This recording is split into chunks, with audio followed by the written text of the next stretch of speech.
ఇచ్చారేమో నన్ను, అందుకే నేను తెలుగు సరిగ్గా నేర్చుకోలేకపోయాను. అందుకే ఇప్పుడు తపన పడుతున్నా. కానీ ఇప్పుడు తపన పడ్డా కానీ ప్రయోజనం ఏముంది? వ్యాకరణం ఇప్పుడు కొత్తగా నేర్చుకొని తపన పడాలంటే, ఈ పనుల మధ్యలో నేర్చుకోవాలంటే ఆ నేర్చుకునే సమయం దాటిపోయింది. నేర్చుకోవచ్చేమో, కానీ ఇప్పుడు నేను నిజంగా చింతిస్తున్నాను. అలాంటి బాధ మీకు రాకూడదని చెప్పి ముఖ్యంగా స్కూల్లో ఉన్న విద్యార్థులందరికీ తెలుగు వ్యాకరణం మీద చాలా బలంగా దృష్టి పెట్టండి. ఇంగ్లీష్ నేర్చుకున్నది, ఇంగ్లీష్ చాలా అవసరం, నేను కాదనట్లేదు. కానీ మాతృభాషని అర్థం చేసుకోకుండా ఇంగ్లీష్ ఏ భాషను నేర్చుకోలేదు.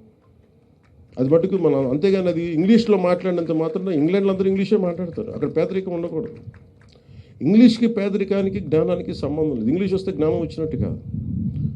అందుకని ఇదొక్కటి, దానికి తెలుగు భాష చాలా చాలా కీలకం.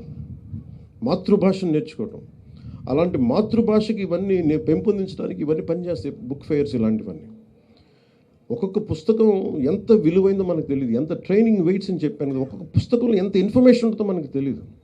చదివితే తప్ప దాని లోతు అర్థం కాదు.